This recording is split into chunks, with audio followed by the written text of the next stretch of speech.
പരിശുദ്ധാത്മാവേ സഹായക, നിരന്തരമെന്നെ സഹായിക്കണേ.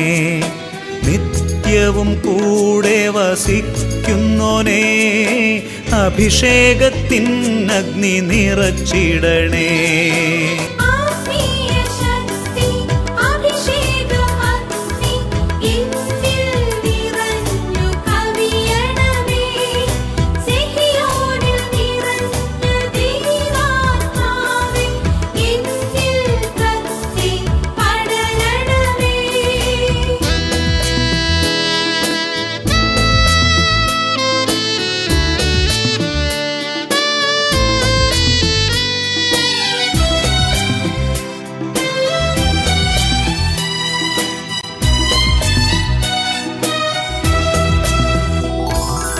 എന്നുള്ളിൽ നിറയുന്ന ദൈവിക ശക്തി ലൗകിക ശക്തിയെ തകർത്തിടുന്നു. പാപനീതി ന്യായ ബോധ്യങ്ങൾ ഹൃത്തിൽ നിറച്ചെന്നെ അഭിഷേചിക്കൂ.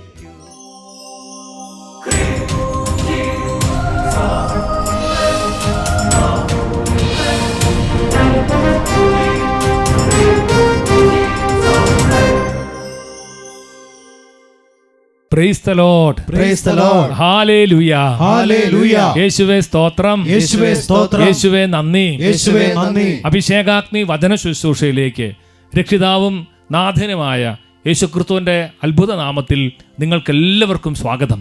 ഒരുപാട് കൃപയും ഒരുപാട് അഭിഷേകവും എല്ലാ കുടുംബങ്ങളിലേക്കും വർഷിക്കപ്പെടുന്ന വലിയ കൃപയുടെ സമയമാണല്ലോ അഭിഷേകാഗ്നി. ബഹുമാനപ്പെട്ട വട്ടാലച്ചൻ ആരംഭിച്ച ഈ ഒരു ആത്മീയ ശുശ്രൂഷയിൽ പ്രിയപ്പെട്ട സഹോദരങ്ങളെ, നിങ്ങളെല്ലാവരും ഒരുപാട് വർഷങ്ങളായി കാണുകയും പങ്കെടുക്കുകയും അഭിഷേകം പ്രാപിക്കുകയും ചെയ്യുകയാണല്ലോ. ഇന്ന് ദൈവത്തിൻ്റെ പരിശുദ്ധാത്മാവിനോട് നമ്മൾ പ്രാർത്ഥിക്കാം. യെശയ്യാ പ്രവാചകന്റെ പുസ്തകം 10-ാം അധ്യായം 17-ാമത്തെ വാക്യം, ഇസ്രായേലിൻ്റെ പ്രകാശം അഗ്നിയായും അവൻ്റെ പരിശുദ്ധനൊരു ജ്വാലയായും മാറും.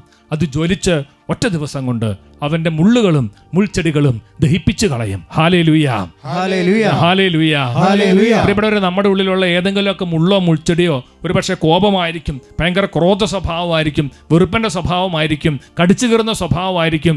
അങ്ങനത്തെയുള്ള എല്ലാ തരം മുള്ളുകളും മുൾച്ചെടികളും ദഹിപ്പിച്ചു കളയാൻ ദൈവത്തിന്റെ പരിശുദ്ധാത്മാവിന് സാധിക്കും. ഹല്ലേലൂയ, ഹല്ലേലൂയ, ഹല്ലേലൂയ, ഹല്ലേലൂയ. നമ്മൾ ഒരുമിച്ച് കരങ്ങൾ ഉയർത്തി, കർത്താവേ, അങ്ങയുടെ വചനം കേൾക്കുമ്പോൾ ഞങ്ങളുടെ മേൽ അത്ഭുതകരമായ ദൈവസാന്നിധ്യവും ദൈവശക്തിയും വർഷിക്കണമേ എന്ന് ആഗ്രഹിച്ച് ഇരു കരങ്ങളും ഉയർത്തി സ്തുതിക്കട്ടെ. ഹല്ലേലൂയ, ഹല്ലേലൂയ, ഹല്ലേലൂയ, ഹല്ലേലൂയ, ഹല്ലേലൂയ, ഹല്ലേലൂയ, ഹല്ലേലൂയ, ഹല്ലേലൂയ, ഹല്ലേലൂയ, ഹല്ലേലൂയ.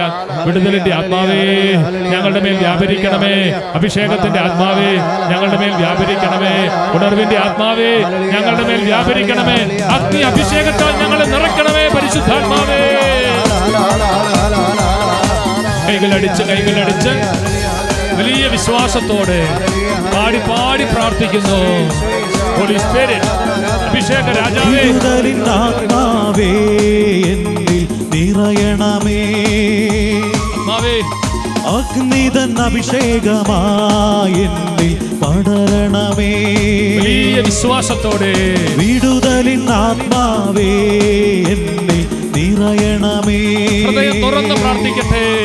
അഗ്നിതൻ അഭിഷേകമായി എന്നിൽ പടരണമേ. ആത്മാവേ, പാപമെല്ലാം ശാപനാക്കണമേ. കൃപയാൽ ജ്വലിപ്പിക്കണേ. ഹൃദയം തുറന്ന് പാപമെല്ലാം ശാപനാക്കണമേ. കൃപയാൽ ജ്വലിപ്പിക്കണേ. കൈകളടിച്ച് ഓ അഗ്നി അഭിഷേകമേ, ഓ അഗ്നി അഭിഷേകമേ, കാറ്റായി വീശണമേ, തീ കാറ്റായി വീശണമേ. മനസ്സ് തുറന്ന് പാടട്ടെ. ഓ അഗ്നി അഭിഷേകമേ, ഓ അഗ്നി അഭിഷേകമേ, കാറ്റായി വീശണമേ, തീ കാറ്റായി വീശണമേ. കൈകളടിച്ച് ഇസ്രായേലിന്റെ പ്രകാശം അഗ്നിയായി മാറട്ടെ. നമ്മുടെ ഉള്ളിലുള്ള മുൾച്ചെടികളെല്ലാം ദഹിപ്പിച്ച് കളയട്ടെ. പ്രത്യേകിച്ച് എൻ്റെ കർത്താവേ, കോപ സ്വഭാവത്തിൽ ഞങ്ങളെ വിടുവിക്കണമേ. ശാന്ത സ്വഭാവം ഞങ്ങൾക്ക് നൽകണമേ. പരിശുദ്ധാത്മാവേ, വീശണമേ, വീശണമേ, വീശണമേ, അഭിഷേകം ചെയ്യണമേ. ഇസ്രായേലിൻ പ്രകാശമേ അഗ്നിയാൽ ജ്വലിക്കണമേ. ആമേൻ. പരിശുദ്ധാത്മാവേ ഒരു ജ്വാലയായി മാറണമേ. വലിയ ബോധ്യത്തോടെ ഇസ്രായേലിൻ പ്രകാശമേ അഗ്നിയാൽ ജ്വലിക്കണമേ.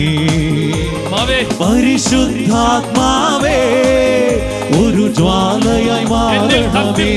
ആത്മാവേ എന്നിൽ കത്തി പടരണമേ. മുള്ളുകളെല്ലാം ദഹിച്ചിടട്ടെ. എന്നിൽ കത്തി പടരണമേ. മുള്ളുകളെല്ലാം ദഹിച്ചിടട്ടെ. കൃത്തിൽ വന്നു വസിച്ചിടണേ. കൃത്തിൽ വന്നു വസിച്ചിടണേ. അഭിഷേകമേ ഓ അഗ്നി അഭിഷേകമേ. ഓ അഗ്നി അഭിഷേകമേ. കാറ്റായി വീശണമേ. പരിശുദ്ധാത്മാവേ കാറ്റായി വീശണമേ. പരിശുദ്ധാത്മാവേ ഓ അഗ്നി അഭിഷേകമേ. ഓ അഗ്നി അഭിഷേകമേ. കാറ്റായി വീശണമേ. തീ കാറ്റായി വീശണമേ. കാറ്റായി വീശണമേ. തീ കാറ്റായി വീശണമേ. ഒരിക്കൽ കോടി കരങ്ങളെ ഉയർത്തി പരിശുദ്ധാത്മാവേ പരിശുദ്ധാത്മാവേ പരിശുദ്ധാത്മാവേ അഗ്നിയുടെ ആത്മാവേ കൃപയുടെ ആത്മാവേ സ്നേഹത്തിന്റെ ആത്മാവേ അഭിഷേകത്തിന്റെ ആത്മാവേ വരിക വരിക വരിക വീശുക വീശുക വീശുക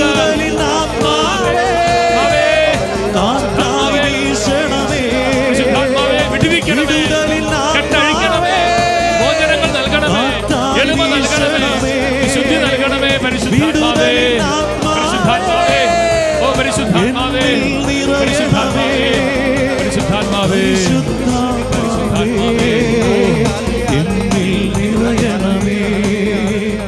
എന്നിൽ നിറയണമേ. എന്നിൽ നിറയണമേ. യോഹന്നാന്റെ 1 ലേഖനം 4 അധ്യായം 4 വാക്യം. നിന്റെ ഉള്ളിൽ വസിക്കുന്നവൻ ലോകത്തിലുള്ളവനേക്കാൾ വലിയവനാണ്. പരിശുദ്ധാത്മാവ്, സ്നേഹത്തിൻ്റെ ആത്മാവ്, ശാന്തതയുടെ ആത്മാവ്, പരിശുദ്ധാത്മാവേ എൻ്റെ മേൽ നിറയണമേ, എന്നെ അഭിഷേകം ചെയ്യണമേ. കർത്താവിൻ്റെ ആത്മാവേ ശുശ്രൂഷ പങ്കെടുക്കുന്ന ഓരോ മക്കളുടെ മേലും ഓരോ വ്യക്തികളുടെ മേലും അഭിഷേകമായി വന്ന് നിറയണമേ, ഇപ്പോഴും എപ്പോഴും എന്നേക്കും. ആമേൻ. ഹല്ലേലൂയ. ഹല്ലേലൂയ. കർത്താവിന്റെ സന്നിധിയിൽ ഇരുന്നു കൊണ്ട് വലിയ സ്നേഹത്തോടുകൂടി അവിടുത്തെ ജീവനുള്ള വചനം നമുക്ക് കേൾക്കാം. പറഞ്ഞേ ഹല്ലേലൂയ. ഹല്ലേലൂയ. പ്രിയപ്പെട്ട സഹോദരങ്ങൾ, അഭിഷേകാഗ്നി ശുശ്രൂഷയിൽ പങ്കെടുത്ത് ചില കുടുംബങ്ങളിലേക്ക് ദൈവം അത്ഭുതകരമായി തൻ്റെ അഭിഷേകവും ശക്തിയും രോഗശാന്തികളും കൃപകളെല്ലാം വർഷിക്കുന്നത് കാണുമ്പോൾ എത്ര നന്ദി പറഞ്ഞാലും നമുക്ക് മതിയാവുകയില്ല. കർത്താവിൻ്റെ വലിയ കരുണയും വലിയ സ്നേഹവും വലിയ വാത്സല്യവുമാണത്. ഹല്ലേലൂയ. ഹല്ലേലൂയ. നമുക്ക് കർത്താവ് അഭിഷേകാഗ്നി ശുശ്രൂഷയിലൂടെ ഒരു കുടുംബത്തിൻ്റെ ജീവിതത്തിൻ്റെ വലിയ പ്രതിസന്ധിയിൽ അത്ഭുതകരമായിട്ട് ഇടപെട്ട ഒരു സംഭവം നമുക്ക് ഒന്ന് കേൾക്കാം. എൻ്റെ പേര് ജിസ്ന ജോർജ്. ഞാൻ പാലക്കാട് മംഗലം ഡാമിൽ നിന്നാണ് വരുന്നത്. പാലക്കാട് ജില്ലയിൽ മംഗലം ഡാം. പറഞ്ഞോ. എൻ്റെ ആൻറ്റിക്ക് 2020 അതായത് തൊണ്ടയ്ക്ക് കുറച്ച് തടസ്സം ഉണ്ടായിട്ട് ഡോക്ടർ ഓപ്പറേഷൻ ചെയ്യാൻ വേണ്ടി പറഞ്ഞു. അപ്പോൾ തൊണ്ടയുടെ ഓപ്പറേഷൻ ചെയ്യാൻ വേണ്ടി പോയപ്പോൾ ബയോപ്സി എടുത്തപ്പോൾ ഡോക്ടർ പറഞ്ഞു തൊണ്ടയിൽ ക്യാൻസർ ആണ്, അതായത് തൈറോയ്ഡ് ഗ്ലാൻഡിൽ ക്യാൻസർ ആണെന്ന് ഡയഗ്നോസ് ചെയ്തു. Thyroid cancer. അപ്പോൾ എല്ലാവരും ഭയങ്കര വിഷമത്തിലായിരുന്നു. കാരണം ക്യാൻസർ എന്ന് കേൾക്കുമ്പോൾ തന്നെ അറിയാം ആർക്കായാലും പെട്ടെന്നൊരു ഷിവറിങ്, ഒരു പേടി, ഭയവും വിഷമവും കാഴ്ചയിലൊക്കെ വരും. ക്യാൻസർ ആണ്. ഞങ്ങൾ യൂട്യൂബിൽ എപ്പോഴും അഭിഷേകാഗ്നി കണ്ട് പ്രാർത്ഥിക്കുന്നതാണ്. പിന്നെ അതുപോലെ തന്നെ ഞായറാഴ്ച 8:30 അഭിഷേകാഗ്നി കണ്ട് എല്ലാ ദിവസവും കുറേ വർഷങ്ങളായിട്ടാണ് ഞങ്ങൾ എപ്പോഴും അഭിഷേകാഗ്നി കണ്ട് പ്രാർത്ഥിക്കണതാ. അപ്പോൾ ഞങ്ങൾ ഈശോയുടെ അടുത്ത് പറഞ്ഞു, ഈശോയെ ആൻറ്റിയുടെ തൊണ്ടയിലെ ക്യാൻസർ ഒന്ന് മാറ്റുവാണെങ്കിൽ ഞങ്ങൾ അട്ടപ്പാടി വന്ന് സാക്ഷ്യപ്പെടുത്തിക്കോളാം ഈശോയെ എന്ന് പറഞ്ഞ് ആരാധനയുടെ സമയത്ത് കൈകൾ വെച്ച് കരഞ്ഞ് പ്രാർത്ഥിച്ചു. അഭിഷേകാഗ്നി ശുശ്രൂഷ നടക്കുമ്പോൾ ആരാധനയുടെ സമയത്ത് കരഞ്ഞ് കുടുംബം മുഴുവൻ പ്രാർത്ഥിക്കുക. ആൻറ്റിയുടെ ക്യാൻസർ മാറിയാൽ സാക്ഷ്യപ്പെടുത്താൻ കർത്താവേ ഞങ്ങളുടെ കുടുംബത്തോട് കരുണ തോന്നണമെന്ന് നിലവിളിക്കും. ഈശോയെ എങ്ങനെയെങ്കിലും അതൊന്ന് മാറ്റണേ. രോഗികളുടെ നാഥൻ എന്ന് പറഞ്ഞൊരു ബുക്കുണ്ട്. ആ ബുക്ക് എപ്പോഴും ആൻറ്റി കിടക്കുമ്പോൾ കട്ടിലിൻ്റെ അവിടെ രോഗികളുടെ നാഥൻ ബുക്ക് എന്ന് പറഞ്ഞതാണ് രോഗികളുടെ നാഥൻ എന്ന് പറഞ്ഞ പുസ്തകം. Praise the Lord. ഇത് ചെറിയൊരു പുസ്തകമാണ്. ബൈബിളിലെ കുറച്ച് വചനങ്ങൾ മാത്രമേ ഉള്ളൂ. ആ ഈശോയുടെ ഒരു മുഖമുണ്ട്. അപ്പോൾ ഈശോയെന്ന് പറഞ്ഞത് ആ കട്ടിലെ വെച്ച് അങ്ങ് പ്രാർത്ഥിക്കാൻ തുടങ്ങി. എന്നിട്ട് ഈ പുസ്തകം വെച്ച് പ്രാർത്ഥിക്കാൻ തുടങ്ങി. എങ്ങനെയെങ്കിലും ഒന്ന് മാറണേ ഈശോയെ എന്ന് പറഞ്ഞ ആരാധനയുടെ സമയത്ത് കരഞ്ഞു പ്രാർത്ഥിച്ചു. ഈശോയെ നിന്റെ തിരുവിലാവിൽ നിന്ന് ഒഴുകുന്ന തിരിച്ചോര തുള്ളി രക്തത്താൽ കഴുകി വിശദീകരിച്ച് എങ്ങനെയെങ്കിലും ഇതൊന്ന് മാറ്റി കിട്ടണേ. ഞങ്ങൾ ഒരു അത്ഭുതം ചെയ്ത് എൻ്റെ ആന്റിക്ക് സൗഖ്യം കൊടുക്കണമെന്ന് പറഞ്ഞു. ഞങ്ങൾ അട്ടപ്പാടി വന്ന് സാക്ഷ്യപ്പെടുത്തിക്കൊള്ളാവേ എന്ന് പ്രാർത്ഥിച്ചു. പിറ്റേ 6 മാസം കഴിഞ്ഞപ്പം പിന്നെയും പോയി ടെസ്റ്റിന് പോയി. അപ്പൊ ഡോക്ടർ പറഞ്ഞു ക്യാൻസർ ഇല്ല, ദൈവം പൂർണ്ണമായി ക്യാൻസർ ഇല്ല. യേശുവേ നന്ദി, യേശുവേ സ്തുതി. ആദ്യം നോക്കുമ്പോൾ ടെസ്റ്റിൽ ക്യാൻസർ ഉണ്ടായിരുന്നാണ്. ക്യാൻസറിന്റെ തുടക്കം ആന്റി 2 വാക്ക് പറഞ്ഞു. ടെസ്റ്റ് ചെയ്തപ്പോ ക്യാൻസറിന്റെ തുടക്കാന്ന് പറഞ്ഞായിരുന്നു. അത് കഴിഞ്ഞ് 6 മാസം കഴിഞ്ഞ് പിന്നെ സ്കാൻ ഇവര് കഴിഞ്ഞ് അഭിഷേകത്തിന് കരഞ്ഞെല്ലാം ഞായറാഴ്ചത്തെ അഭിഷേകത്തിന് പിന്നെ 6 മാസം കഴിഞ്ഞ് പോയി നോക്കുമ്പോ ക്യാൻസർ ഇല്ല എന്ന് പറഞ്ഞു. ക്യാൻസർ ഇല്ല, ക്യാൻസർ ഫുള്ള് മാറി. പിന്നെ ചികിത്സ ഒന്നും വേണ്ട, ഇല്ല, മരുന്നൊന്നും കഴിക്കുന്നില്ല, ഒന്നും വേണ്ട. കംപ്ലീറ്റ് മരുന്ന് സ്റ്റോപ്പ് ചെയ്യാൻ പറഞ്ഞു. ഈ കാര്യത്തിന് വരുവാൻ വേണ്ട എന്ന് പറഞ്ഞുകൊണ്ട് അതേപോലെ കംപ്ലീറ്റ് ഹീലിംഗ് കർത്താവ് കൂടെ അനുഗ്രഹിച്ച് ക്യാൻസറാ പോയത്. ഉച്ചത്തിൽ പറഞ്ഞേ ഹല്ലേലൂയ, ഹല്ലേലൂയ. കരങ്ങൾ നന്നായിട്ട് കൈയുയർത്തി നന്നായിട്ട് കൈയടിച്ച് കർത്താവിനെ മഹത്വപ്പെടുത്താം. ഹൃദയങ്ങളറിയും നാഥൻ നൽകിടുമാവശ്യമെല്ലാം. ഹൃദയങ്ങളറിയും നാഥൻ നൽകിടുമാവശ്യമെല്ലാം. അവനെ നോക്കിയ ശോഭിതരാ അവരോ ഒരു നാളും ലജ്ജിക്കില്ല. അവനെ നോക്കിയ ശോഭിതരാ കൈയടിച്ച് അവരോ ഒരു നാളും ലജ്ജിക്കില്ല. Hallelujah, hallelujah. പ്രിയപ്പെട്ടവരെ, നമ്മുടെ കർത്താവായ ഈശോ ഹെബ്രായർ 13:8 പറയണത് പോലെ ഇന്നലെയും ഇന്നും എന്നും ഒരേ ആളാണ്. ആ നമ്മുടെ കർത്താവായ ഈശോ ചെയ്യുന്ന എല്ലാ നന്മകൾക്കും കൊടാനുകൂടി നന്ദി പറയാം. ഇന്ന് നമ്മൾ ചിന്തിക്കുന്ന വിഷയം മത്തായി സുവിശേഷം 5-ാമത്തെ അധ്യായത്തിൻ്റെ 5-ാമത്തെ വാക്യം. ഈശോ പറയുകയാണ്, ശാന്തശീലർ ഭാഗ്യവാന്മാർ, അവർ ഭൂമി അവകാശമാക്കും. ശാന്തശീലർ ഭാഗ്യവാന്മാർ, അവർ ഭൂമി അവകാശമാക്കും. Blessed are the meek and they will inherit heaven. പ്രിയപ്പെട്ട സഹോദരങ്ങളെ, ഒരു ശാന്ത സ്വഭാവം നമ്മുടെ മേൽ ധാരാളം നിറയാൻ വേണ്ടി നമ്മൾ ആഗ്രഹിക്കുകയാണ്. കാരണം ഈശോയിൽ നിന്ന് പഠിക്കാൻ പറഞ്ഞ കാര്യം മത്തായി സുവിശേഷം 11-ാം അധ്യായം 29-ാമത്തെ വാക്യത്തിൽ നമ്മുടെ രക്ഷകനും നമ്മുടെ നാഥനും നമ്മുടെ ഗുരുവുമായ ഈശോ ഇങ്ങനെയാണ് പറയണത്, ഞാൻ ശാന്തശീലനും വിനീത ഹൃദയനുമാകയാൽ എൻ്റെ നുകം വഹിക്കുകയും എന്നിൽ നിന്ന് പഠിക്കുകയും ചെയ്യുവിൻ, അപ്പോൾ നിങ്ങൾക്ക് ആശ്വാസം ലഭിക്കും. പ്രിയപ്പെട്ട ഈശോയിൽ നിന്ന് പഠിക്കാൻ പറഞ്ഞ വളരെ പ്രധാനപ്പെട്ട കാര്യമാണ് ഈശോ വിനീത ഹൃദയനാണ്, ഈശോ ശാന്തശീലനാണ്. ഈ സ്വഭാവം ഈശോയിൽ നിന്ന് പഠിക്കണം. അപ്പോൾ ഈശോയുടെ മുഖത്തേക്ക് നമ്മൾ നോക്കുമ്പോൾ ഈശോ നമ്മളോട് പ്രത്യേകം പറഞ്ഞ് പഠിപ്പിക്കുന്ന കാര്യം ഇതാണ്, I am meek and humble of heart, learn from me.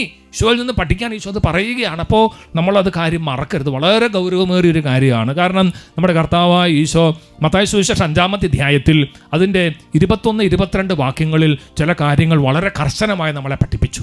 Mathai സുവിശേഷത്തിൽ ഈശോ പറയുകയാണ്, കൊല്ലരുത്, കൊല്ലുന്നവൻ ന്യായവിധിക്ക് അർഹനാകുമെന്ന് പൂർവികരോട് പറയപ്പെട്ടതായി നിങ്ങൾ കേട്ടിട്ടുണ്ടല്ലോ. എന്നാൽ ഞാൻ നിങ്ങളോട് പറയുന്നു, സഹോദരനോട് കോപിക്കുന്നവൻ ന്യായവിധിക്ക് അർഹനാകും. സഹോദരനെ ഭോഷ എന്ന് വിളിക്കുന്നവൻ ന്യായാധിപ സംഘത്തിൻ്റെ മുമ്പിൽ നിൽക്കേണ്ടി വരും. വിഡ്ഢി എന്ന് വിളിക്കുന്നവനാകട്ടെ നരകാഗ്നിക്കിരയായി തീരും. നമ്മുടെ കർത്താവിൻ്റെ ഇന്നലെയും ഇന്നും എന്നും ഒരേയാളായ നമ്മുടെ യേശു കർത്താവിൻ്റെ വചനമാണ്. ഈശോ പറയുകയാണ്, പ്രിയപ്പെട്ട സഹോദരങ്ങളെ, സഹോദരനോട് കോപിക്കുന്നവൻ അവൻ ന്യായവിധിക്ക് അർഹനാകും. വളരെ ഗൗരവത്തോടെ കർത്താവ് ഒരു കാര്യത്തെ കാണുകയാണ്, വളരെ ഗൗരവത്തോടെ. ഒരുപക്ഷെ നമ്മൾ പലരും കോപം അത് വലിയ ഗൗരവത്തോടെ കാണുന്നുണ്ടായിരിക്കുകയല്ല, പക്ഷേ ഇത് ഗൗരവമേറിയൊരു കാര്യമായിട്ട് ഈശോ പഠിപ്പിക്കുകയാണ്. പ്രിയപ്പെട്ട കത്രീന പുണ്യവതി സെയിൻറ്റ് കാതറിനോ സിയന ഈ കോപ സ്വഭാവത്തെക്കുറിച്ച് ഒരു വാണിംഗ് നമുക്ക് നൽകുകയാണ്. കത്രീന പുണ്യവതി പറയുന്നത് എങ്ങനെയാണ്, there is no sin or wrong that gives a man the foretaste of hell in this life as anger and impatience. എന്ന് പറഞ്ഞാൽ കോപവും അക്ഷമയും പോലെ ഈ ജീവിതത്തിൽ ഒരു മനുഷ്യന് നരകത്തിൻ്റെ രുചി നൽകുന്ന ഒരു പാപമോ തെറ്റോ ഇല്ല. അതേ നരകത്തിൻ്റെ ഒരു ഫോർട്ടേസ്, ഒരു മുന്നാസ്വാദനം കിട്ടണമെങ്കിൽ ഈ കോപവും അതുപോലെ തന്നെ അക്ഷമയും, ഇത് രണ്ടും വളരെ ഗൗരവത്തോടെയാണ് വിശുദ്ധ കാതർനോസിയന്ന. She's the doctor of the church. സഭയുടെ വേദപാരംഗതയാണ് എന്ന് പറഞ്ഞാൽ, വേദപാരംഗത എന്ന് പറഞ്ഞാൽ വളരെ പ്രധാനപ്പെട്ട ടീച്ചിങ്സ് ആണ് വേദപാരംഗതയിലൂടെ സഭ തൻ്റെ മക്കൾക്ക് ചിരകാലം നൽകിക്കൊണ്ടിരിക്കുന്നത്. അപ്പോൾ ചിന്തിച്ചു നോക്കിയാൽ, ഞാനും നിങ്ങളും ഏതെങ്കിലും വ്യക്തിക്ക് നരകത്തിൻ്റെ മുന്നാസ്വാദനം നൽകിയിട്ടുണ്ടോ? ഒരുപക്ഷെ നമ്മുടെ വീട്ടിലുള്ള ആൾക്കാർക്കായിരിക്കും. ചിലപ്പോൾ നമ്മൾ നിരന്തരം നരകത്തിൻ്റെ മുന്നാസ്വാദനം നൽകിക്കൊണ്ടിരിക്കുകയായിരിക്കും. കോപവും ക്ഷമയില്ലാത്ത അവസ്ഥയുണ്ടെങ്കിൽ അതാണ്. അതുകൊണ്ട് പ്രിയപ്പെട്ടവരെ, എളിമയോടും വിനയത്തോടും കൂടെ നമ്മൾ ദൈവസന്നിധിയിൽ എളിമപ്പെടുകയും പ്രാർത്ഥിക്കുകയും ചെയ്യുകയാണ്. ചില ആൾക്കാർ വിചാരിക്കും ചെറിയൊരു കോപമല്ലേ, അതൊന്നും കുഴപ്പമില്ല, ഉള്ളിൽ പ്രവേശിച്ചോട്ടെ, അത് കുറച്ച് നല്ലതാണ്. അങ്ങനെ നമ്മൾ നെഗറ്റീവായിട്ട് ചിന്തിച്ചിട്ടുണ്ടെങ്കിൽ വിശുദ്ധ അഗസ്തീനോസുകാരൻ നമ്മളെ പഠിപ്പിക്കുന്നുണ്ട്. അഗസ്തീനോസ് പുണ്യാളനും സഭയുടെ വേദപാരംഗതൻ, അദ്ദേഹം ശക്തമായ ഭാഷയെ പഠിപ്പിക്കുകയാണ്. എത്ര ന്യായവും ന്യായയുക്തവുമായാലും കോപം ഉള്ളിലേക്ക് കടക്കാതിരിക്കുന്നതാണെന്നുള്ളത്, എത്ര ചെറിയ അളവിലാണെങ്കിലും അതിനെ സമ്മതിക്കരുത്. ഒരിക്കൽ സമ്മതിച്ചു കഴിഞ്ഞാൽ അത് എളുപ്പത്തിൽ പുറന്തള്ളപ്പെടില്ല. കാരണം ആദ്യം ഒരു ചെടിയാണെങ്കിലും അത് ഉടൻ തന്നെ ഒരു വലിയ മരമായി വളരും. പെട്ടെന്നൊരു മരമായിട്ട് വളരാൻ ഈ കോപത്തിന് സാധിക്കും. അപ്പം അതുകൊണ്ട് നമ്മൾ ഒരിക്കലും അതിനെ നമ്മുടെ ഹൃദയത്തിലേക്ക് പ്രവേശിപ്പിക്കരുത്. ഈ ചിന്ത വരുമ്പം തന്നെ നമ്മൾ മാക്സിമം പെട്ടെന്ന് അതിനെ നമ്മൾ പുറത്ത് കളയണം, എക്സ്പെല് ചെയ്യണം. അതിനെ ഒരിക്കലും നമ്മൾ താലോലിക്കരുത് എന്ന് കർത്താവിൻ്റെ വചനം നമ്മളെ ഓർമ്മിപ്പിക്കുകയാണ്. പറഞ്ഞേ ഹല്ലേലൂയ, ഹല്ലേലൂയ, യേശുവേ നന്ദി. യേശുവേ നന്ദി. ഇവിടെ സ്പെയിനിൽ 15-ാം നൂറ്റാണ്ട് ജീവിച്ച വലിയൊരു വിശുദ്ധനുണ്ട്. അദ്ദേഹത്തിൻ്റെ പേര് സെയിൻറ്റ് തോമസ് ഓഫ് വില്ലനാവോ. അപ്പോൾ ഈ വിശുദ്ധൻ്റെ പ്രത്യേകത, ഇദ്ദേഹം എല്ലാ ദിവസവും 400 പേർക്ക് ഭക്ഷണം കൊടുക്കുമായിരുന്നു ഫ്രീ ആയിട്ട്. അദ്ദേഹത്തിന് ദൈവം കൊടുത്ത കൃപകൾ ഒന്നാണ് ഈ അപ്പം വർദ്ധിപ്പിക്കുന്ന അത്ഭുതം ചെയ്യാനൊരു കൃപ കൊടുത്തിരുന്നു. അതുപോലെ രോഗശാന്തി വരാൻ അതിശക്തമായിരുന്നു. അപ്പം ഇദ്ദേഹം ഒരിക്കൽ ഈ ക്ഷമയെക്കുറിച്ച്, പ്രത്യേകിച്ച് കോപത്തെ ഒരിക്കലും താലോലിക്കാതിരിക്കുന്നതിനെക്കുറിച്ച് ഒരു കാര്യം നമ്മളെ പഠിപ്പിക്കുന്നുണ്ട്. അദ്ദേഹം പറഞ്ഞത് ഇങ്ങനെയാണ്: എല്ലാ കോപവും ഉപേക്ഷിച്ച് നിങ്ങളിലേക്ക് തന്നെ ഒന്ന് നോക്കുക. ശ്രദ്ധിക്കണേ, നമ്മളിലേക്ക് തന്നെ നമ്മൾ നോക്കുക. പിന്നെ അദ്ദേഹം സെൻറ്റ് തോമസ് ഓഫ് വില്ലനോ പറയുകയാണ്, നിങ്ങൾ ആരെക്കുറിച്ചാണോ സംസാരിക്കുന്നത് അയാൾ നിങ്ങളുടെ സഹോദരനാണെന്ന് ഓർമ്മിക്കുക. രക്ഷയുടെ പാതയിൽ ആയിരിക്കുന്ന അദ്ദേഹത്തെ ദൈവത്തിനൊരു വിശുദ്ധനാക്കാൻ കഴിയും. വീണ്ടും പറയുകയാണ്, അയാളുടെ ഇപ്പോഴത്തെ ബലഹീനതയിൽ കണക്കിലെടുക്കരുത്. നിങ്ങൾ അതേ തെറ്റുകളിലേക്കോ ഒരു പക്ഷേ അതിലും മോശമായ തെറ്റുകളിലേക്കോ വീണു പോയേക്കാം. എന്നാൽ നിങ്ങൾ നേരുള്ളവരായിട്ട് ഇപ്പോൾ തുടരുന്നുവെന്ന് കരുതാതെ ദൈവത്തിൻ്റെ ശുദ്ധമായ കാരുണ്യമാണ്. ഇപ്പോൾ നമ്മളിങ്ങനെ കോപിക്കുന്ന വ്യക്തികൾ ഒരുപക്ഷെ അവർ രക്ഷയുടെ പാതയിലാണെന്ന് മാത്രമല്ല, അവർ വിശുദ്ധരായിട്ട് മാറാൻ സാധ്യതയുള്ളവരാണ്. നമ്മളും അതേപോലെ ചിലപ്പോൾ തെറ്റുകൾ ചെയ്യുന്നുണ്ടായിരിക്കും. അപ്പം അതുകൊണ്ട് ഒത്തിരി രക്ഷയുടെ പാതയിലുള്ളൊരു വ്യക്തിയെ നമ്മളിങ്ങനെ കോപിച്ച് അദ്ദേഹത്തെ നശിപ്പിച്ച് കളയരുതെന്ന് കർത്താവിൻ്റെ വചനം ഓർമ്മിപ്പിക്കുകയാണ്. ഗലാത്യലേഖനം 5:15 പൗലോസ്ലീഹ നമ്മളെ ഓർപ്പിക്കുന്നൊരു കാര്യമുണ്ട്. ഗലേഷ്യൻസ് ചാപ്റ്റർ 5:15, നിങ്ങൾ അന്യോന്യം കടിച്ചു കീറുകയും വിഴുങ്ങുകയും ചെയ്ത് പരസ്പരം നശിപ്പിക്കാതിരിക്കാൻ ശ്രദ്ധിച്ചുകൊള്ളുവിൻ. ശ്രദ്ധ വേണം ഒരു കാര്യത്തിൽ. അന്യോന്യം കടിച്ചു കീറരുത്, അന്യോന്യം വിഴുങ്ങരുത്. പ്രിയപ്പെട്ടവരെ, ദൈവത്തിൻ്റെ പരിശുദ്ധാത്മാവ് നമ്മൾ ഓർമ്മിപ്പിക്കുകയാണ്, നമുക്ക് ശാന്ത സ്വഭാവം വേണം. കാരണം നമ്മുടെ കർത്താവ് പറഞ്ഞു, ശാന്തശീലർ ഭാഗ്യവാന്മാർ, അവർ ഭൂമി അവകാശമാക്കും. സന്തോഷത്തോടെ പറഞ്ഞേ ഹല്ലേലൂയ, ഹല്ലേലൂയ, യേശുവേ നന്ദി, യേശുവേ നന്ദി, യേശുവേ സ്തുതി, യേശുവേ സ്തുതി. പ്രിയപ്പെട്ടവരെ, അമ്മ ത്രേസ്യ, ആ വിലയിൽ അമ്മ ത്രേസ്യ ഈ ഒരു കാര്യത്തെക്കുറിച്ച് ഒരു കാര്യം നമ്മൾ ഓർമ്മിപ്പിക്കുകയാണ്. അമ്മ ത്രേസ്യ പറയുകയാണ്, നിങ്ങൾ എല്ലാവരോടും സൗമ്യമായും പെരുമാറണം, പക്ഷെ സ്വയം കർക്കശമായും പെരുമാറണം. Be gentle to all and stern with yourself. ഇത് ഒരു വ്യക്തി ആത്മീയതയിലേക്ക് വളരുമ്പോൾ ശ്രദ്ധിക്കേണ്ട വളരെ പ്രധാനപ്പെട്ട ഒരു കാര്യമാണ്. അവരോട് തന്നെ നല്ല കർക്കശമായിട്ട് പെരുമാറുക, മറ്റുള്ളവരോട് ഒത്തിരി മാന്യമായും സൗമ്യമായും പെരുമാറുന്നതാണ് വിശുദ്ധിയുടെ ഒരു പടി എന്ന് പ്രിയപ്പെട്ട അമ്മ ത്രേസ്യ നമ്മൾ ഓരോരുത്തരും ഓർമ്മിപ്പിക്കുകയാണ്. സന്തോഷത്തെ പറഞ്ഞ ഹല്ലേലൂയ, ഹല്ലേലൂയ, യേശുവേ നന്ദി, യേശുവേ നന്ദി. പ്രിയപ്പെട്ടവരെ, ജോൺ ക്രിസോസ്റ്റം എന്ന വലിയൊരു പുണ്യവാളൻ, അദ്ദേഹത്തിൻ്റെ ഒരു വലിയൊരു ടീച്ചിങ് ഉണ്ട്. അദ്ദേഹം പറയാണ്, it is better to err by excess of mercy than by excess of severity. Do you want to become a saint, be severe to yourself but kind to others. എന്ന് പറഞ്ഞാൽ, കാഠിന്യത്തിൻ്റെ ആധിക്യത്തെക്കാൾ കരുണയുടെ ആധിക്യത്താൽ തെറ്റ് ചെയ്യുന്നതാണ് നല്ലത്. നിങ്ങൾക്കൊരു വിശുദ്ധനാകാൻ ആഗ്രഹമുണ്ടോ, നിങ്ങളോട് തന്നെ കഠിനമായി പെരുമാറുക, എന്നാൽ മറ്റുള്ളവരോട് ഒരുപാട് ദയ കാണിക്കുക. ചില ആൾക്കാർ ഈ കരുണ കാണിക്കുമ്പോൾ ഒരുപാട് പിശുക്കും. ചില ആൾക്കാർ ദയ കാണിക്കുമ്പോൾ ഒരുപാട് പിശുക്കോ ഇത്രയും ദയയും കരുണയൊക്കെ പിള്ളേരോട് കാണിച്ച് അവർ ഒത്തിരി ചീത്തയായിട്ട് പോകുന്നൊക്കെ നമ്മൾ വിചാരിക്കുക. അങ്ങനെയല്ല, ഒരുപാട് കരുണയും ദയയും അത് ഈശോയുടെ സ്വഭാവം തന്നെയാണ്. പറഞ്ഞ ഹല്ലേലൂയ. എന്ന് പറഞ്ഞാൽ ശിക്ഷണം നൽകരുതെന്നല്ല ഞാൻ ഉദ്ദേശിക്കുന്നത്, മറിച്ച് നമ്മൾ ഒരുപാട് കരുണയുടെ മക്കളായി തീരാൻ സ്വർഗത്തിലെ ദൈവം ആഗ്രഹിക്കുകയാണ്. പറഞ്ഞ സന്തോഷത്തോടെ ഹല്ലേലൂയ. യേശുവേ നന്ദി, യേശുവേ സ്തുതി, പരിശുദ്ധാത്മാവേ നന്ദി. ചില സമയത്ത് നമുക്ക് ചിലപ്പോൾ ചില ആളുകളെ ചിലപ്പോൾ കറക്റ്റ് ചെയ്യേണ്ടതായിട്ട് വരും, ചില സമയത്ത് ചിലപ്പോൾ അവരൊന്ന് വഴക്ക് പറയേണ്ടതായിട്ട് വരും, ചില സമയത്ത് ഒന്ന് ശാസിക്കേണ്ടതായിട്ട് വരും. അതെല്ലാം നമ്മുടെ ജീവിതത്തിൻ്റെ ഒരു ഭാഗമാണ്. എൻ്റെ സഹോദരരെ, പൗലോസ് ശ്ലീഹ തിമോത്തിയോട് പറയുന്ന ഒരു കാര്യം തിമോത്തിയുടെ 1-ാം ലേഖനം 5-ാം അധ്യായത്തിൻ്റെ 20-ാമത്തെ വാക്യത്തിലുണ്ട്. തിമോത്തിയോട് പൗലോസ് ശ്ലീഹ ഈ ഒരു കാര്യം പ്രത്യേകം പഠിപ്പിക്കുകയാണ്. 1 Timothy chapter 5 verse 20. നമുക്ക് ശ്രദ്ധിച്ച ആ വചനം ഒന്ന് കേൾക്കാം. As for those who persist in sin, rebuke them in the presence of all, so that the rest also may stand in fear. പാപകൃത്യങ്ങളിൽ നിരന്തരം വ്യാപരിക്കുന്നവരെ എല്ലാവരുടെയും മുമ്പിൽ വെച്ച് ശകാരിക്കുക. മറ്റുള്ളവരിൽ ഭയം ജനിപ്പിക്കാൻ അത് സഹായിക്കും. എന്ന് പറഞ്ഞാൽ ശകാരം ചില കാര്യങ്ങളിൽ അത്യാവശ്യമായിട്ട് വരും, അത് ചെയ്യണമെന്ന് തന്നെയാണ് വിശുദ്ധ പൗലോസ് ശ്ലീഹ പറയണത്. അത് ചെയ്യണം, യാതൊരു സംശയവുമില്ല. അൽഫോൺസ് ലിഗോരി എന്ന വലിയ വിശുദ്ധൻ ഈ ഒരു കാര്യത്തെക്കുറിച്ച് ഒരു വിശദീകരണം നൽകുന്നുണ്ട്.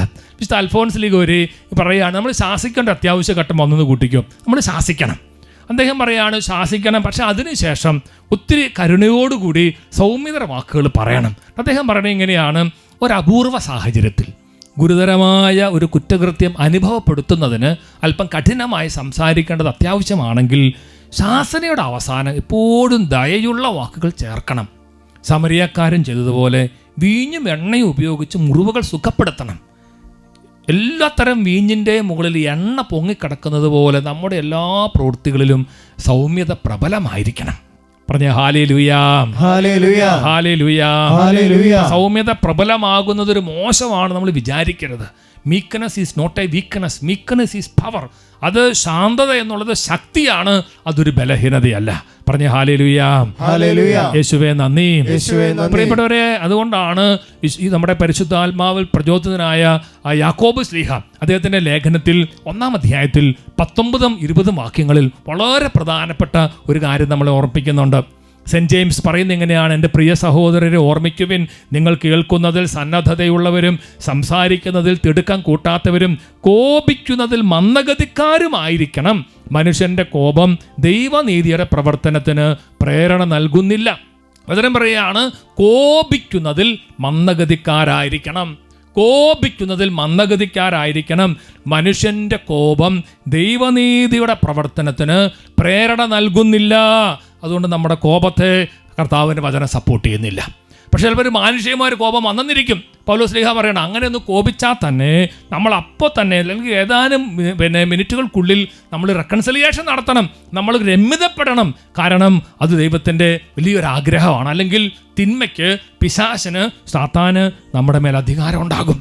അതാണ് എഫെസോസ് ലേഖനം 4-ാം അധ്യായം 26-27 വാക്യങ്ങൾ. അവിടെ പൗലോസ് ശ്ലീഹ കർശനമായ ഭാഷയെ പറയുകയാണ്, കോപിക്കാം, എന്നാൽ പാപം ചെയ്യരുത്. നിങ്ങളുടെ കോപം സൂര്യൻ അസ്തമിക്കുന്നത് വരെ നീണ്ടുപോകാതിരിക്കട്ടെ. സാത്താന് നിങ്ങൾ അവസരം കൊടുക്കരുത്. Praise the Lord. ഇന്ന് ചില കുടുംബങ്ങളിൽ സാത്താൻ അവസരം കൊടുത്തിരിക്കുകയാണ്. കോപം കാരണം ഭാര്യയും ഭർത്താവും തമ്മിൽ രമ്യതപ്പെടാതിരിക്കുമ്പോൾ നിങ്ങളുടെ വീട്ടിൽ, നിങ്ങളുടെ മുറിയിൽ, നിങ്ങളുടെ ഇടയിൽ പിശാചിന് ഒരവസരമാണ്. പിശാചിന് അവസരം കൊടുത്താൽ അവൻ നശിപ്പിക്കും. ഞാനോർക്കാണ്, ഒരു ദമ്പതികൾ അവർ കുറച്ച് വർഷങ്ങളായി വിവാഹം കഴിച്ചിട്ട് അവർ തമ്മിൽ ഒരു സ്നേഹത്തിൽ പോവുകയായിരുന്നു. ഒരിക്കലും ഒരു അവിശ്വസ്തതയോ ഒന്നും ഉണ്ടായിരുന്നില്ല സഹോദരിക്കാണേലും. പക്ഷേ ഒരിക്കലും അവർ തമ്മിൽ കോപിച്ചു എന്ന് മാത്രമല്ല, ആ കോപം കുറേ ദിവസങ്ങൾ നീണ്ടു നിന്നു. കഴിഞ്ഞപ്പോഴാണ് ഒരു സഹോദരിയും ഫേസ്ബുക്കിൽ അവർ ഒരു ദിവസം നോക്കി കഴിഞ്ഞപ്പോൾ പണ്ട് കൂടെ പഠിച്ചിരുന്ന വ്യക്തി ഒരു ഹായ് അയച്ചു. തുടർന്ന് ഈ സ്ത്രീയും തിരിച്ചൊരു മെസ്സേജ് അയച്ചു. തുറന്നു കഴിഞ്ഞപ്പോൾ അന്ധകാരത്തിൻ്റെ പീഡ വന്നു. ആ സ്ത്രീക്ക് ആ പുരുഷനോടൊരു അനാവശ്യമായിട്ടുള്ള ഒരു അറ്റാച്ച്മെൻ്റ് ഉണ്ടാവുകയാണ്. അല്ലത് പാപത്തിലേക്ക് പോവുകയാണ്. പ്രിയപ്പെട്ടവരെ, സ്ത്രീ പറയുകയാണ്, വിവാഹം കഴിഞ്ഞ് ഒരുപാട് വർഷം ഒരിക്കലും പാപം ചെയ്യാത്ത ഞാൻ ഈ ഒരു മേഖലയിൽ എനിക്ക് വീഴ്ച വന്നുപോയി. കോപം ഞങ്ങളത് സൂക്ഷിച്ചു. പ്രിയപ്പെട്ടവരെ, ബൈബിൾ പറയുകയാണ്, സാത്താന് അവസരം കൊടുക്കരുത്, സാത്താൻ അവസരം കൊടുക്കരുത്. ഹല്ലേലൂയ. ഹല്ലേലൂയ. എന്തെങ്കിലും സാത്താൻ അവസരം കൊടുത്തിട്ടുണ്ടെങ്കിൽ കർത്താവ് മുമ്പിൽ കരയണം. കർത്താവിനോട് കരഞ്ഞ്, കർത്താവേ ഞങ്ങൾക്ക് എളുപ്പപ്പെടാനും പെട്ടെന്ന് രമ്യതപ്പെടാനുള്ള കൃപ തരണമേ നമ്മൾ പ്രാർത്ഥിക്കണം. ഈശോ കരുണ കാണിക്കും. നമ്മുടെ കർത്താവിനെ കുറിച്ച് നമ്മൾ ധ്യാനിക്കണം. പ്രിയപ്പെട്ടവരെ, അവിടുത്തെ ശരീരത്തിൻ്റെ മേൽ ആഞ്ഞാൻ അടിയേറ്റ് കഴിഞ്ഞപ്പോൾ അവിടുന്ന് സഹിച്ചു. അവിടുന്ന് രക്തം ചിന്തി, പക്ഷേ കോപം ചീറ്റിയില്ല. രണ്ട് കരങ്ങളും ഈശോയുടെ പക്കലേക്ക് ഉയർത്തുകയാണ്. നമ്മുടെ കർത്താവിനെ നമ്മൾ സ്നേഹിക്കുകയാണ്. കർത്താവെ, ഞങ്ങളുടെ കോപ സ്വഭാവത്തിൻ്റെ മേൽ വിജയം നൽകാൻ അങ്ങേക്ക് പറ്റും. അങ്ങയുടെ ആണിപ്പഴുതുകളിലേക്ക് ഞങ്ങൾ നോക്കുന്നു, അങ്ങയുടെ അടിപ്പിണരുകളിലേക്ക് ഞങ്ങൾ നോക്കുന്നു, അങ്ങയുടെ കുരിശിലേക്ക് ഞങ്ങൾ നോക്കുന്നു, അങ്ങയുടെ വേദനയിലേക്ക് നോക്കുന്നു, അങ്ങയുടെ തിരുമുറിവുകളിലേക്ക് ഞങ്ങൾ നോക്കുന്നു. കർത്താവെ, അങ്ങയുടെ മുറിവിൽ നിന്ന് ഒഴുകുന്ന അത്ഭുത ശക്തി ഞങ്ങൾക്ക് നൽകണമേ. അത്ഭുത രക്തം കൊണ്ട് ഞങ്ങളെ ശുദ്ധീകരിക്കണമേ. കർത്താവെ, അങ്ങയുടെ ശാന്ത സ്വഭാവം ഞങ്ങൾക്ക് നൽകണമേ. കോപ സ്വഭാവം മാറ്റണമേ. ഹൃദയ ശാന്തത നൽകണമേ. വിനീത ഹൃദയം നൽകണമേ. രണ്ട് കരങ്ങൾ ഉയർത്തി ഒന്ന് ഉറക്കെ വിളിക്കട്ടെ, എൻ്റെ യേശുവേ. ചാട്ടവാറു കൊണ്ടു പ്രഹരമേൽക്കവേ യേശുവേ, ചീറ്റിയില്ല കോപമെന്റെ നായകൻ. എൻ്റെ കർത്താവേ, ചാട്ടവാറു കൊണ്ടു പ്രഹരമേൽക്കവേ ചീറ്റിയില്ല കോപമെന്റെ നായകൻ. അവൻ ശാന്തനായിരുന്നു. അതു ശക്തിയായിരുന്നു. അവൻ എന്റെ കോപം തീയണച്ചു നിന്നു. എന്റെ യേശു ശാന്തനായിരുന്നു. അവൻ ശാന്തനായിരുന്നു. അതു ശക്തിയായിരുന്നു. അവൻ എന്റെ കോപം തീയണച്ചു നിന്നു. യേശുനാമം എന്റെ ആശ്രയം. യേശുനാമം എന്റെ ആശ്രയം. ആശയറ്റ നേരം എന്റെ ആശ്വാസം. ആശയറ്റ നേരം എന്റെ ആശ്വാസം. നിൻ വചനമാരി തൂകി നീ എന്റെ വേദനകൾ സൗഖ്യമാക്കണേ.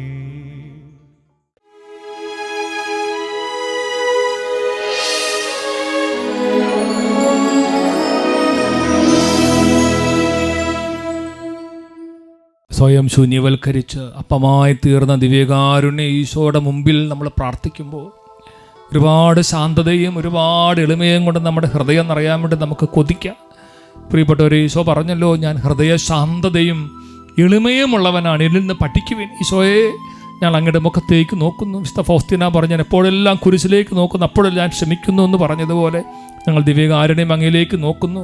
ഞങ്ങൾക്ക് ശാന്ത സ്വഭാവം നൽകണമേ, കോപ സ്വഭാവം മാറ്റണമേ, എളിമ നൽകണമേ, ക്ഷമ ചോദിക്കാൻ കൃപ നൽകണമേ, പെട്ടെന്ന് രമ്യതയിലാകാൻ ഞങ്ങൾ അനുഗ്രഹിക്കണമേ. എല്ലാ മക്കളും ചേർന്ന് എളിമയോടും വിനയത്തോടും കൂടെ പ്രാർത്ഥിക്കുന്നു. ഹൃദയ ശാന്തതയും ഈശോ എളിമയുമുള്ളവനേ,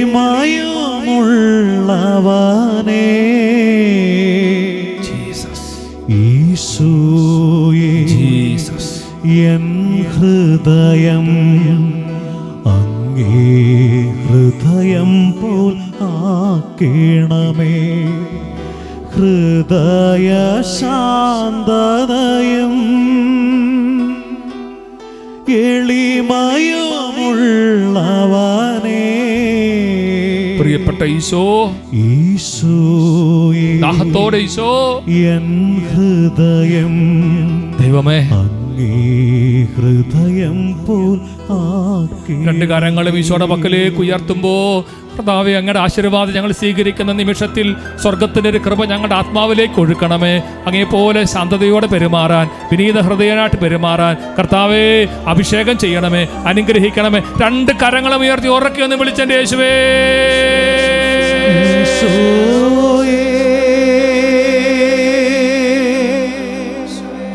കൃപ തൂകണേ ഈശോയേ, കൃപ തൂകണേ ഈശോയേ,